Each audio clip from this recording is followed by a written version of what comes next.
Hello friends, हम लोग BPSC TRE exam के लिए हिस्ट्री की एससीईआरटी बुक पढ़ रहे हैं और यह 6th क्लास का बुक है जिसमें हम लोग चौथा अध्याय देखेंगे।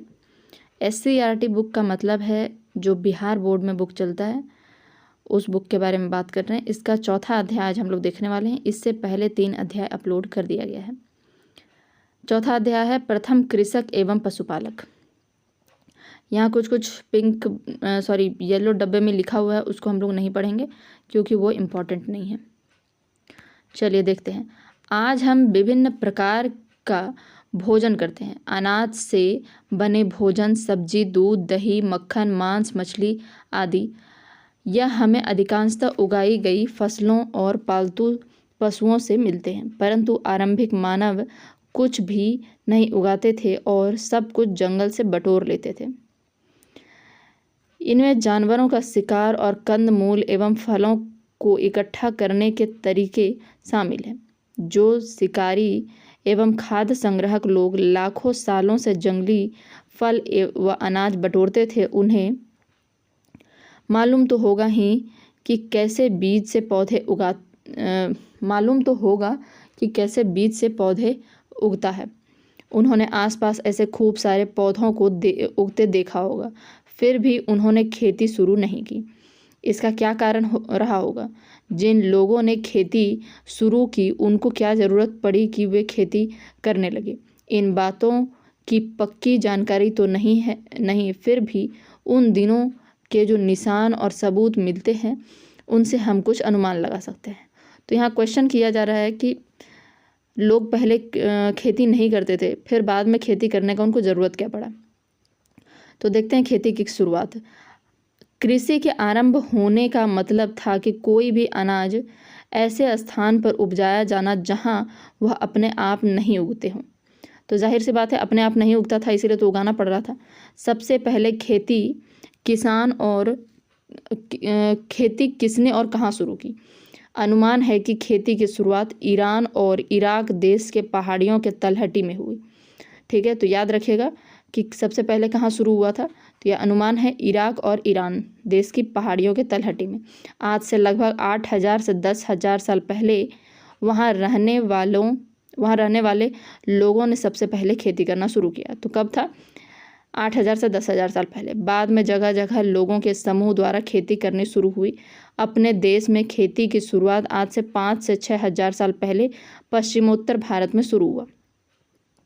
समूह की महिलाएं पेड़ पौधे के बारे में बहुत कुछ जानकारी रखती थी, क्योंकि आमतौर पर जंगली फल, दाने, जड़ें आदि इकट्ठा करने का काम वे ही किया करती थी। तो यह सब ज़्यादातर जानकारी किसको होता था? महिलाओं को होता था, क्योंकि वही यह काम करती थी। पुरुष तो शिकार के लिए जाते थे। वे पेड़ पौधों को करीब से देखते देखते उनके बारे में काफ़ी कुछ समझने लगी थी। आवश्यकता पड़ने पर उन्होंने इस जानकारी का उपयोग खुद पौधे उगाने में किया। ऐसा माना जाता है कि मध्य एशिया के क्षेत्र में रहने वाले शिकारियों के एक समूह ने दूसरे समूह को खदेड़ दिया हो। नई जगह पर वहाँ गए उन लोगों को वे सारे जंगली फसल नहीं मिल पा रही थी जिसके खाने के वे अभ्यस्त हो गए थे। तो ऐसा माना जाता है कि घर से खदेड़ दिया गया होगा उस ग्रुप से, और वहाँ पर वो सब चीज़ नहीं मिलता होगा, इसीलिए उनको उगाना पड़ा होगा। अतः उन्होंने नए क्षेत्र में अपने साथ लाए कुछ बीजों को ज़मीन में डाल दिए। उससे नियमित पानी से सिंचित करने लगे। कुछ महीनों में उन पौधों में फल लग गए, जिसे पुष्ट होने पर उन लोगों ने उसे काट कर उससे सारे अनाज निकाल लिए। ऐसे ही खेती की शुरुआत हुई। धीरे धीरे अलग अलग समूहों ने जंगलों को साफ कर उस पर भी बीजों को बोना शुरू किया। इससे जमीन के छोटे टुकड़े पर वे लोग ज़्यादा अनाज उपजाने लगे। इस तरह आरंभिक मानव के पास अनाज का एक भंडार हो गया जिसे वे संकट के समय इस्तेमाल कर सकते थे। इसी के साथ उन्होंने जीवन शैली में बदलाव आया। शिकार करने वाले और फल अनाज इकट्ठा करने वाले लोग अपने निवास क्षेत्र बदलते रहते थे, मगर अब फसल की रखवाली के लिए खेतों के आसपास अस्थायी रूप से रहना आवश्यक हो गया था। इस तरह आरंभिक गांव बसे। तो यहाँ पर क्या बोला जा रहा है कि सबसे पहले खेती की शुरुआत किसने की, तो यह ईरान और इराक देश के पहाड़ियों की तलहटी में हुई, जो कि 8,000 से 10,000 साल पहले अनुमान लगाया जा रहा है। यहाँ इस उपमहाद्वीप में कब हुआ, तो 5 से 6,000 साल पहले पश्चिमोत्तर भारत में हुआ। ठीक है, तो इसमें महिलाएं ज़्यादा आगे थी, क्योंकि महिला ही मतलब फल फूल ये सब का काम करती थी, बाकी पुरुष तो शिकार का काम करते थे। और इसी के साथ मतलब निवास स्थान भी उन लोगों का हो गया, रहना एक ही जगह पर, गांव बसने लगे, क्योंकि जो लोग शिकारी थे वो लोग तो इधर उधर घूम रहे थे। ठीक है, घूम घूम कर अनाज इकट्ठा करते थे, लेकिन अगर खेती करना है तो उनकी देखभाल करने के लिए एक जगह पर बसना पड़ेगा। तो आरंभिक गाँव इसी तरह बसे होंगे। चूँकि फसल तैयार होने में 4 से 6 महीने लग जाते हैं। इस प्रक्रिया में समूह को सभी लोगों को आपस में सहयोग करते थे। इस सहयोग से उनके बीच नाता रिश्ता, जिसका आधार आपसी संबंध था, शुरू हुआ। अस्थायी रूप से एक जगह रहकर फसलों को उपजाने के कारण लोग अब छप्पर वाली झोपड़ी को भी बनाना शुरू किए। अनाज के भंडार को रखने के लिए उन्होंने मिट्टी के बर्तनों को बनाना आरंभ किया। धीरे धीरे कताई बुनाई शुरू हुई। मिट्टी के बर्तनों का इस्तेमाल वे लोग भोजन बनाने एवं खाना खाने में भी करने लगे। शिकारी मानव के जीवन में ये सारे बदलाव हजारों वर्ष में संभव हो सकता था। ठीक है, तो यह सब क्या था, एक नॉर्मल बात है। 5 से 6 महीना लगता है फसल तैयार होने में, इसलिए एक जगह पर रहना पड़ता है। भंडारण के लिए उन लोगों को मिट्टी के बर्तन भी बनाने लगे, घर में मतलब एक झोपड़ी वाला घर भी बनाने लगे। चलिए आगे देखते हैं, सब कुछ इम्पोर्टेंट नहीं है। मानव ने जानवर पालना शुरू किए। जिस समय खेती की शुरुआत हुई, लगभग उसी समय पशुपालन भी शुरू हुआ। पशु पालने का काम वस्तुतः शिकारी संग्रहकर्ताओं ने पहले किया था। तो सबसे पहले किसने किया था, शिकारी संग्रहकर्ताओं ने, मतलब जो खाद्य संग्रह करने वाले थे ना, उसी में जो शिकारी लोग होते थे उन लोगों ने शुरू किया था। शुरू में जब वे लोग जानवरों का शिकार करते होंगे तो वे पशुओं के बच्चे भी हाथ लग जाते थे। उसे वे पकड़कर अपने रहने के ठिकाने पर लाते होंगे, ताकि बड़े होने पर उससे ज़्यादा मांस प्राप्त हो सके। ठीक है, तो कभी कभी क्या होता था, बच्चा भी पकड़ में आ जाता था, उसको रखता था ताकि बड़ा होने के बाद खाएंगे। इस तरह आरंभिक मानव भेड़ बकरियों के नन्हे मेमनों को एवं नन्हे बछड़ों एवं बच्चियों को अपने पास बांध कर रखने लगे। धीरे धीरे उन्हें उन जानवरों की उपयोगिता समझ आई होगी।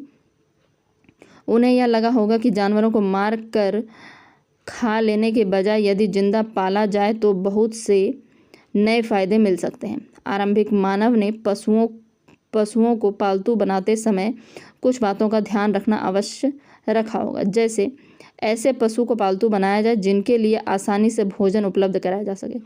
मतलब ऐसा पशु मान लीजिए बना लिए जिसको कि हम खाना आसानी से दे नहीं सकते हैं, तो वह रह नहीं पाएगा। जैसे कि मांसाहारी है, तो उसको तो हम लोग बढ़िया से खाना दे नहीं पाएंगे, तो इसलिए उस तरह का जानवर को नहीं रखा जाता था। ठीक है, उसके बाद वह हिंसक ना हो तथा नुकसान न पहुंचाए। ऐसा जानवर भी नहीं रखेंगे जो नुकसान पहुंचाएगा। उन्हें अपने साथ इधर उधर भी ले जाया जा सकता है। शिकार खोजने एवं भोजन ढूंढने में उनसे मदद भी मिलेगी। तो इस तरह का शाकाहारी ही जानवर हो सकता है। ठीक है, यही सब बात सोचकर उसने सबसे पहले कुत्ता, फिर सूअर, भेड़, बकरी और अन्य जानवरों को पालना शुरू किया। तो यह सब याद रखिएगा, सबसे पहले कुत्ता, फिर सूअर, भेड़, बकरी, अन्य जानवर। सबसे पहले कुत्ता, ठीक है, फिर सूअर। तो इसमें इम्पोर्टेंट इतना ही था, और तो कुछ था नहीं मेरे ख्याल से। ठीक है, आगे देखते हैं। पशुओं को पालने से उन्हें कई तरह के लाभ मिलने लगे। पशुओं से उन्हें खाने की कई चीज़ें प्राप्त हुई, जिससे उसके ताकत का प्रयोग उन्होंने धीरे धीरे खेती के काम में भी करने लगे। जैसे हल जुताई के लिए गाय को लगाना, गाय बैल को। इससे उन्हें एक जगह से दूसरे जगह जाने में, वस्तुओं को लाने ले जाने में काफ़ी सहायता मिली। उसके पीठ पर लाद देते थे। पशुओं से उसे जीवित मांस मिला, जिसका इस्तेमाल वे अपनी इच्छा अनुसार कर सकते थे। तो यह हो गया पशुओं का कहानी। उसके बाद नवपाषाण युग बदलावों का काल। नवपाषाण युग मानव जीवन के विकास का वह समय है जिसमें मानव पहली बार शिकारी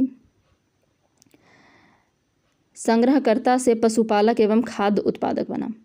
तो वह पहले शिकारी संग्रह करता था, उसके बाद पशुपालक और खाद्य उत्पादक बना। ठीक है, नवपाषाण काल में पशुपालक बना और खाद्य उत्पादक बना। इसी काल में आरंभिक गांव बसने लगे और एक सामाजिक संगठन का विकास हुआ। इस समय के लोग भी पत्थर के औजार का ही इस्तेमाल करते थे, लेकिन वे औजार आकार में छोटे, मजबूत और पहले से ज़्यादा धारदार एवं चमकदार थे। तो पत्थर का ही औजार था, लेकिन वह ज़्यादा अच्छी तरीके से बना हुआ था, छोटा था, मजबूत था, पहले से ज़्यादा धारदार और चमकदार था, यानी कि उससे जानवरों को मारा जा सकेगा आसानी से। पुरातत्वविदों को भारत के पश्चिमोत्तर क्षेत्रों से नवपाषाण कालीन कृषक और पशुपालकों के साक्ष्य मिले हैं। इसके अतिरिक्त बिहार के मुंगेर, चिरांद और झारखंड के बहुत सारे क्षेत्र भी नवपाषाण कालीन हैं। तो नवपाषाण कालीन का क्षेत्र कहाँ मिला है? पश्चिमोत्तर क्षेत्र में। ठीक है, यानी कि पाकिस्तान के क्षेत्र में मिला है। नवपाषाण कालीन कृषक और पशुपालक के साक्ष्य मिले हैं। इसके अतिरिक्त कहाँ मिला? बिहार में अगर हम देखें तो मुंगेर और चिरांद में। ठीक है, झारखंड के भी बहुत सारे क्षेत्र हैं, लेकिन बिहार में आप याद रखिए मुंगेर और चिरांद, जहाँ पर नवपाषाणिक स्थल मिले हैं। नीचे की तालिका से आप यह जान सकते हैं कि कहाँ कहाँ अनाज और पालतू जानवरों की हड्डियाँ मिली है जो नवपाषाण युगीन है। तो गेहूँ, जौ, भेड़, बकरी मेहरगढ़ पाकिस्तान में देखा गया है। चावल और जानवर की हड्डियाँ कोल्ढिवा उत्तर प्रदेश। चावल, जानवर के खूर के निशान मेहरगढ़। गेहूँ दलहन, कुत्ता, भेड़, बकरी बुरझोम कश्मीर। गेहूँ दलहन और कुत्ता, भेड़, बकरी बुरझोम कश्मीर। गेहूँ, जौ, चना चिरांद बिहार। काला चना, ज्वार, बाजरा, भेड़, सुअर पेयमपल्ली आंध्र प्रदेश। तो यह पूरा बॉक्स जो है ना, इससे ज़रूर क्वेश्चन पूछा जाएगा। ठीक है, यह आपको पता होना चाहिए कि इससे ज़रूर क्वेश्चन पूछा जाएगा और यह बॉक्स हमको हर हाल में याद होना चाहिए। चलिए मेहरगढ़ के बारे में देखते हैं। वर्तमान पाकिस्तान में स्थित मेहरगढ़ संभवतः वह स्थान है जहाँ सबसे पहले गेहूँ, जौ उगाने और पशु पालने के साक्ष्य मिले। तो अभी तक तो मेहरगढ़ ऐसा जगह है जहाँ पर सबसे पहले गेहूँ और जौ उगाने का और पशु पालने का साक्ष्य मिला है। ठीक है, यहाँ पुरातत्वविदों को सात स्तर प्राप्त हुए हैं। पहले 3 स्तर नवपाषाण काल का है। यहाँ प्रत्येक स्तर से कृषि उत्पादन और पशुओं के, भेड़ बकरी के पालने के साक्ष्य मिले हैं। तो यहाँ पर क्या है कि 7 स्तर प्राप्त हुए हैं, जिसका पहला 3 स्तर जो है नवपाषाण काल है। यहाँ प्रत्येक स्तर से कृषि उत्पादन और पशुओं में भेड़ बकरी पालने का साक्ष्य मिले हैं। यहाँ से आयताकार एवं चौकोर घरों के भी साक्ष्य मिले हैं। ठीक है, तो सबसे पहले याद रखिएगा कि यहाँ पर यहाँ पर पहले तो गेहूँ, जौ उगाने का और पशु पालने के साक्ष्य मिले हैं। 7 स्तर प्राप्त हुआ है, जिसमें से 3 स्तर नवपाषाण काल का है और प्रत्येक स्तर से पशुओं के, भेड़ बकरी पालने के साक्ष्य मिले हैं। कृषि उत्पादन और पशुओं के, भेड़ बकरी पालने का साक्ष्य। यहाँ आयताकार और चौकोर घर का भी साक्ष्य मिला है। मृतकों को दफनाने का भी साक्ष्य मिला है।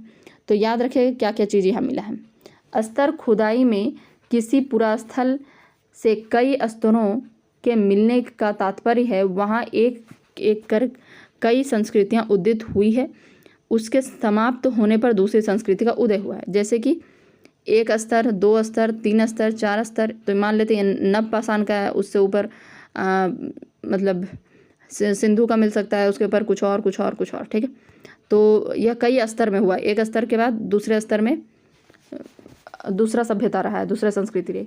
चलिए, तो यह हम लोग मेहरगढ़ के बारे में पढ़ लिए। अब चिरांद देखते हैं। यह पूरा स्थल बिहार के छपरा जिले में। चिरांद कहाँ है? छपरा जिले में। यहाँ से 3 स्तर मिले हैं। तो याद रखिएगा, वहाँ मेहरगढ़ से 7 स्तर और यहाँ 3 स्तर। यहाँ से पत्थर के औजार के अलावा बड़ी संख्या में हड्डियों और सींग से बने औजार मिले हैं। तो क्या मिला है? पत्थर के औजार तो मिले ही हैं, लेकिन बड़ी संख्या में हड्डियों और सींग के बने औजार मिले हैं। यहाँ के घर गोल होते थे। घरों में चूल्हे एक समूह में मिले हैं। ठीक है, घरों में चूल्हे क्या है? एक समूह में मिले हैं। मिट्टी के बर्तन काफ़ी सुंदर हैं, जो काले नीले लाल धूसर रंग के हैं।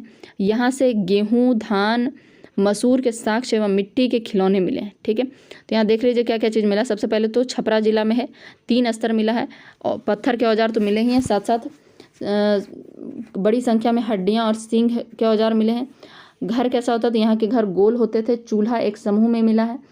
मिट्टी का बर्तन काफ़ी सुंदर था। पहले काला मिला है, काले नीले, उसके बाद लाल धूसर रंग के भी मिले हैं। ठीक है, यहाँ गेहूँ, धान, मसूर के साक्ष्य एवं मिट्टी के खिलौने मिले हैं। ठीक है, इस तरह नवपाषाण युगीन मानव कृषि और पशुपालन की शुरुआत के बाद अस्थायी रूप से गांव को बस कर रहने लगा। खाद्य संग्रहक मानव अनाज उत्पादक बन गया। तो जो पहले खाद्य संग्रहक था वह अब अनाज उत्पादक बन गया। गुफा के स्थान पर अब अस्थाई घर बनाकर रहने लगे। इस युग के लोग वस्त्र पहनने की भी शुरुआत कर दिए। लोगों के मरने के बाद मृतक संस्कार होने लगा। कुल मिलाकर इस युग के लोगों का जीवन अस्थाई और सभ्य बना। ठीक है, तो यह चैप्टर यहाँ पर कंप्लीट होता है और हम लोग एक बार रिवाइज कर लेते हैं। सबसे पहले तो यह आपको पता होगा कि आज यहाँ पर लोग जो है शिकारी, कंदमूल, ये सब फल इकट्ठा करके खाते थे। इसमें कुछ भी इम्पोर्टेंट ऐसा नहीं था पहला पैराग्राफ में। दूसरा था खेती की शुरुआत कैसे हुई। तो खेती की शुरुआत हुई सबसे पहले इराक और ईरान के पहाड़ियों की तलहटी में 8000 से 10,000 साल पहले। यहाँ के लोग पश्चिमोत्तर प्रांत में, पश्चिमोत्तर भारत में 5 से 6,000 साल पहले खेती की शुरुआत हुई। ठीक है, ज़्यादातर महिलाओं को इसकी जानकारी थी, खेती कैसे करना है, और पुरुष को ज़्यादा इसके बारे में जानकारी नहीं थी। ठीक है, जैसे ही लोग क्या किए, खेती करना जब शुरू किए तो क्या हुआ, उनके जीवन शैली में बदलाव भी आया, क्योंकि अब वह गांव में मतलब बस के रहने लगे। इधर उधर ज़्यादा जा नहीं सकते थे, क्योंकि 4 से 6 महीना लग जाता किसी भी फसल को तैयार होने में। उसके बाद देखते हैं हम लोग कताई क्या हुआ, धीरे धीरे घर बनाने लगे, कताई बुनाई शुरू हुई, मिट्टी के बर्तन भी इस्तेमाल करने लगे। तो यह सब चेंज आया था। मानव ने जानवर पालना शुरू किया। तो शुरू में शिकारी संग्रहकर्ता जो थे वो उसने भी शुरू किया था जानवरों को पालना, क्योंकि कई बार क्या होता था कि जानवर के बच्चे भी हाथ लग जाते थे, तो उनको वह पालते थे, फिर जब बड़ा हो जाता था तब उसको खाते थे। तो बाद में क्या हुआ, उनको पालना शुरू किया और ऐसे पशु को पालतू बनाया गया जिसके लिए आसानी से भोजन उपलब्ध हो सके और वह नुकसान न पहुंचाए, मतलब हिंसक ना हो। तो सबसे पहले कुत्ता, फिर सूअर, भेड़, बकरी और अन्य जानवर को पालना शुरू किया। ठीक है, पशुओं को पालने से बहुत फ़ायदा हुआ, खेती के काम में यूज़ आते थे, उसके बाद वस्तुओं को लाने ले जाने में। ठीक है, और उनका जो मांस मिलता था वो तो था ही, दूध और ये सब चीज़ भी मिल जाता था। ठीक है, नवपाषाण युग बदलावों का काल जो था, तो इसमें क्या हुआ कि जो शिकारी संग्रहकर्ता थे वह पशुपालक एवं खाद्य उत्पादक बन गए थे। उनका औजार जो होता था छोटे, मजबूत, पत्थर के तो होते थे लेकिन छोटे होते थे, मजबूत, पहले से ज़्यादा धारदार और चमकदार होते थे। ठीक है, तो पुरातत्वविदों को भारत के पश्चिमोत्तर क्षेत्र में काफ़ी सारा नवपाषाणिक कृषक और पशुपालक के साक्ष्य मिले हैं, और इसके अतिरिक्त बिहार के मुंगेर और चिरांद से भी मिले हैं। ठीक है, तो यहाँ पर जो बॉक्स बना हुआ ग्रीन कलर का उसको ज़रूर याद कीजिएगा। गेहूँ, जौ, भेड़, बकरी कहाँ से मिले हैं, तो मेहरगढ़ पाकिस्तान से। चावल, जानवर की हड्डियाँ कोल्ढीवा उत्तर प्रदेश से। चावल, जानवर के खूर के निशान मेहरगढ़ से। और उसके बाद गेहूँ, दलहन, कुत्ता, भेड़, बकरी बुरजहोम कश्मीर से। गेहूँ, चना, जौ, चिरांद बिहार से। काला चना, ज्वार, बाजरा, भेड़, सुअर, पेयमपल्ली आंध्र प्रदेश से। ठीक है, मेहरगढ़ में देखें तो मेहरगढ़ पाकिस्तान में स्थित है और वह स्थान है जहाँ पर सबसे पहले गेहूँ, जौ उगाने के और पशुपालने के साक्ष्य मिले थे। यहाँ पर 7 स्तर पाए गए हैं। पहला 3 स्तर जो है नवपाषाण काल के हैं और यहाँ पर सभी स्तर पे कृषि उत्पादन, पशुओं में भेड़ बकरी के पालने के साक्ष्य मिले हैं। ठीक है, यहाँ पर एक आयताकार एवं चौकोर घर के साक्ष्य मिले हैं। मृतकों को दफनाने का भी साक्ष्य मिला है। स्तर क्या होता है, खुदाई में बहुत सारे स्तर मिलते हैं, उससे पता चलता है कि यहाँ पर कितनी संस्कृतियाँ थी और एक संस्कृति खत्म हुई, दूसरी संस्कृति उसके ऊपर उदय होती थी। चिरांद में देखें तो चिरांद सबसे पहले बिहार के छपरा जिले में है। यहाँ से 3 स्तर मिले हैं। पत्थर के औजार के अलावा बड़ी संख्या में हड्डियाँ और सिंह के भी औजार मिले हैं। घर जो होता था गोल होता था। घर में चूल्हे एक समूह में मिले हैं और मिट्टी के बर्तन काफ़ी सुंदर थे। काले रंग के थे, काले नीले रंग के थे, लाल धूसर रंग के थे। ठीक है, यहाँ से गेहूँ, धान, मसूर के साक्ष्य एवं मिट्टी के खिलौने भी मिले। ठीक है, तो यह चैप्टर कंप्लीट होता है। इसका रिवीजन भी कर लिए हम लोग। अब हम लोग नेक्स्ट चैप्टर में मिलेंगे। Thank you.